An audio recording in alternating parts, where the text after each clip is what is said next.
Today we are going to be talking about commentary writing. For your Wuthering Heights writing assignment, you will be writing a commentary or a passage analysis.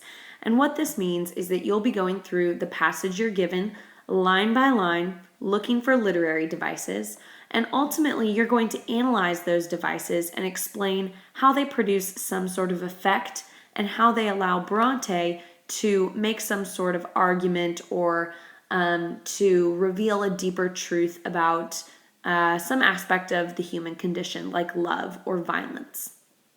So today we're going to be looking at a sample commentary that I wrote about a passage from Frankenstein. So you'll see here that I have a short little paragraph from Frankenstein copied for you and then a sample prompt. The sample prompt says, analyze the effects of diction and or imagery in the passage below. How does Shelley use these devices to make a commentary on Dr. Frankenstein's manipulation of human life? So my prompt tells me that I need to be looking for diction and or imagery. Your prompt for your passage from Wuthering Heights doesn't specify which literary devices you need to look for, so it's really up to you what you'd like to do. I'm going to begin by reading to you the passage from Mary Shelley's Frankenstein. So it says, "It was on a dreary night in November that I beheld the accomplishment of my toils.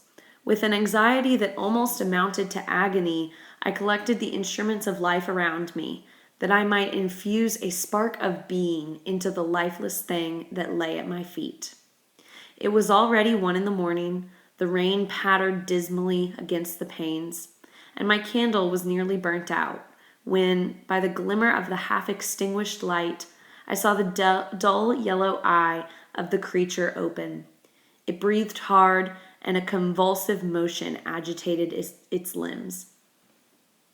So this particular passage describes the moment when Dr. Frankenstein creates his monster. And I do want to clarify that Frankenstein is the name of the scientist, not the name of the monster. The monster doesn't have a name. So I'm going to be analyzing this particular passage for imagery and also diction. So I'm going to go ahead and flip to the next page where I will show you the commentary that I produced after going through and analyzing this passage. So here you see the commentary that I wrote on this particular passage from Frankenstein. I've gone ahead and color-coded it for you so that you can see all the components that you need to have. I really recommend that you also color code your own commentary as you're writing it to kind of keep yourself on track. So up here, this should look pretty familiar to you, but just a reminder that analysis of each literary device needs to follow a certain pattern. So first you need to quote the text and identify the literary device. You can do those really in either order. So I'm highlighting both of those in green. And you do need a citation for any material that you quote from the text. Now, in my commentary, I don't have citations, but I still want you to have those parenthetical citations at the end of any sentence where you quote the text. After you quote the text and identify the literary device, you need to explain the effect of that literary device. So this is where we're thinking about associations and connotations, and we've talked about that before. Then you're going to make some sort of inference about the character or the scene or whatever's going on. So you're probably going to make an inference about Heathcliff and what's going on in his mind. And then finally, you need to tie back to your thesis or your assertion and ultimately tie it to the passage as a whole. After that, you repeat for your second literary device. The last thing I want to mention to you before we get into the actual passage analysis is that as you're writing your assertion, remember that the assertion should answer the question, why or what's the point? What is the author's purpose? What is Bronte, or in this case, Mary Shelley, trying to accomplish and trying to tell us about the human condition or whatever it might be? With that, we're going to go ahead and get into this commentary. Now, I told you earlier that your commentary wasn't really going to be a full essay, but it was more than a paragraph, and I'm going to explain what I mean by that now. You're going to start with an introduction paragraph. And this introduction paragraph is really only going to be 2, maybe 3 sentences. Your first sentence, the one in red right here, needs to be your context. That's what you're going to start with. So you're not going to have a hook like you normally do. Just go right into the context. So my context says, this passage from chapter 5 of Mary Shelley's Frankenstein depicts the moment that Dr. Victor Frankenstein creates his notorious monster. Now, ideally, your context should explain who's in the passage, what they're doing, where they are, and then what happened before and after the passage.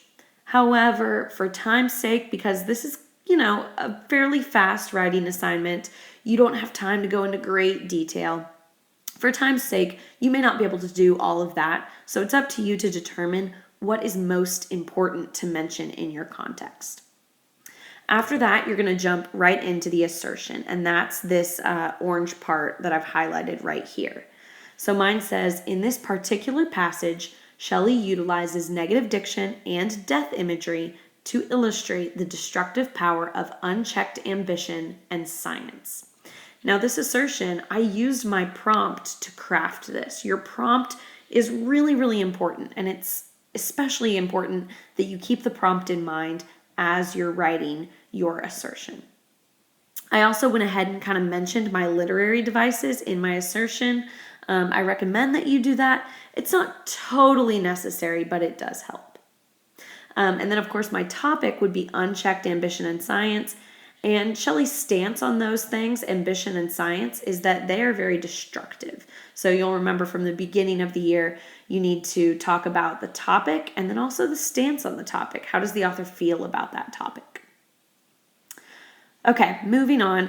Then you get into these 2 body paragraphs. So you'll see right here, I've got these 2 body paragraphs, and then I do have a little mini conclusion, and we'll get to that in a minute. I'm going to look at the first body paragraph. As I'm writing these little mini body paragraphs, I really just need to go through the steps that I mentioned to you above. You'll see them right up here. So the first thing I need to do is quote the text and mention the first literary device that I will be discussing. So I write, Shelley comments on Dr. Frankenstein's monstrous creation largely through her use of negative diction. That's going to be my first literary device. Then I say, many of Shelley's word choices, toils, anxiety, agony, and dismally, so I'm quoting the text, for example, are associated with excruciating pain. So now I'm starting to explain the effect of those devices. I'm giving you an association. I already gave you the connotation, which was negative up here. And thereby, they help to convey a distantly morbid mood. So again, I'm continuing to explain that effect. And I also mentioned another literary device, which is mood. Now, ideally, I would have a parenthetical citation right after mood to quote, or to cite rather, this quoted text right here. After that, I actually go into another literary device. I start talking about death imagery, and I again quote the text to show that death imagery, and I give you some information about the effect. You really only have to go through this process once. You don't have to do another literary device in the first paragraph. I just kind of did it twice to show you how to talk about literary devices and to give you some examples. But you don't need to talk about diction and imagery in one paragraph. You could just choose one or the other. So then after I kind of go through that again, I talk about death imagery, I give you the effects. I finally move into making inferences and tying back to the thesis. So I say, this mood undoubtedly hints at the potentially destructive nature of Dr. Frankenstein's creation. So I'm making an inference, which is that Dr. Frankenstein's creation will be destructive. We don't even know that yet, but I'm making an inference based on the text and based on the diction and the imagery. Then I tie it all back to my assertion. I say, a creation that resulted from Frankenstein's boundless ambition and obsession with scientific advancement. And those 2 things, ambition and science, were key to my assertion up here. You'll see ambition and science. So I've got to tie back to that assertion. After that, I just go through all those steps again. I use a great transition. I say, however, to show that I'm kind of moving to a different point. And then I actually start talking about diction that's associated with light, life, and motion. So words like spark, glimmer, light, and open all have a distinctly positive connotation. So I'm kind of contradicting myself here. I say the word spark in particular conveys a strong sense of vigor and is heavily associated with life and hope. So that's very different than the negative diction I was talking about earlier. However, despite these positive diction choices, the mood of the passage remains largely dismal and terrifying due to the overwhelmingly negative diction that Shelley utilizes, even in the midst of hope and excitement. The passage ends with the phrase, "A convulsive motion agitated its limbs." Here, Shelley uses negative diction choices like convulsed and agitated. This juxtaposition of positive and negative diction suggests that Frankenstein's monster will ultimately destroy any hint of goodness or life. So I spent quite a bit of time talking about diction, how it's positive and negative, and there's a juxtaposition. You don't have to spend quite that much time talking about the literary devices, but I wanted to give you a really thorough analysis. And then I make my inference. I say Frankenstein's monster will ultimately destroy any hint of goodness or life. So I use the diction and the juxtaposition of positive and negative diction to get to this inference about the monster. And then finally, I've got to tie it back to my assertion or my thesis again. And I say, thus, I use a transition. This again emphasizes the idea that Frankenstein's scientific advancement will bring about only death and destruction, despite its appearance of brilliance, despite that positive diction. So after that, I'm finally going to move to my conclusion. And my conclusion right now is only one sentence, but I'd really like to see you all write conclusions that are maybe 2 sentences. I say ultimately, again, I use a nice little transition. And I say, ultimately, Shelley's use of death imagery and negative diction creates a dismal mood, allowing her to illustrate the destructive power of Dr. Frankenstein's unnatural and scientific manipulation of human life. And that manipulation of human life was mentioned in the prompt, so I really wanted to make sure that I discussed that in my commentary. Now, what I really would like to see you all do is not only restate that assertion, but take it a little bit further.